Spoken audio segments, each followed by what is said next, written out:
അസ്സലാമു അലൈക്കും വറഹ്മത്തുള്ളാഹി. പ്രിയപ്പെട്ടവരെ, പരിശുദ്ധമാക്കപ്പെട്ട റമദാൻ മാസം വരികയാണ് അല്ലേ?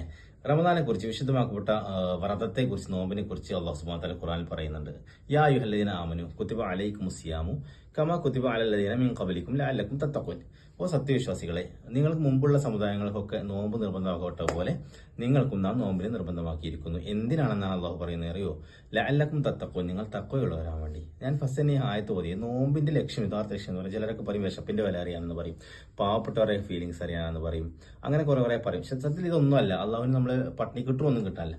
ശരിക്കും അതിന്റെ ഒരു ലക്ഷ്യം എന്ന് പറയുന്നത് തഖ്വ ഉണ്ടാവാൻ. എന്താ തഖ്വ? അള്ളാഹുവിനെ കുറിച്ചുള്ള ഭയഭക്തി, ആ ഒരു ഇന്റഗ്രിറ്റി, ആ സൂക്ഷ്മത ഉണ്ടാവാൻ വേണ്ടിയാണ്. ഇപ്പൊ നോമ്പിൽ നമ്മൾ പറയില്ലേ, നോമ്പെടുത്ത് ഞാൻ നുണ പറയുന്നില്ല, അല്ലെങ്കിൽ നോമ്പെടുത്ത് ഞാൻ അത് വിളിക്കുന്നില്ല, നോമ്പായി പോയാൽ അതുകൊണ്ട് ഞാൻ പറയുന്നില്ല. ഒരു സൂക്ഷ്മത നമ്മൾ പാലിക്കും അല്ലെ? നമ്മുടെ കൈകൾക്കും കണ്ണിനും കാലിനും മുഴുവൻ അവയവങ്ങൾക്കും നാവിനും എല്ലാം നോമ്പാണ് അല്ലെ?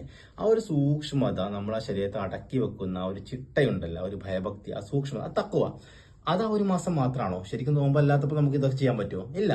അപ്പോൾ അത്തരത്തിൽ ശരീരത്തെ, നമ്മൾ ആത്മാവിനെ സ്ഫുടം ചെയ്തെടുത്തത് വരുന്ന നോമ്പ് കഴിഞ്ഞുള്ള 11 മാസം കൊണ്ട് ജീവിതത്തിൽ പകർത്തുക എന്നുള്ളതാണ്. ആ തഖ്വയെ, ആത്മീയ വിശുദ്ധി ആർജിക്കുക എന്നുള്ളതാണ് റമദാനിന്റെ യഥാർത്ഥമായ സന്ദേശം. അത്തരത്തിൽ റമദാനെ സ്വീകരിക്കുവാനും നോമ്പ് പിടിക്കുവാനൊക്കെ സർവ്വശക്തി നമുക്ക് ഭാഗ്യം നൽകട്ടെ. ആമീൻ. അസ്സലാമു അലൈക്കും വറഹ്മത്തുള്ളാഹി.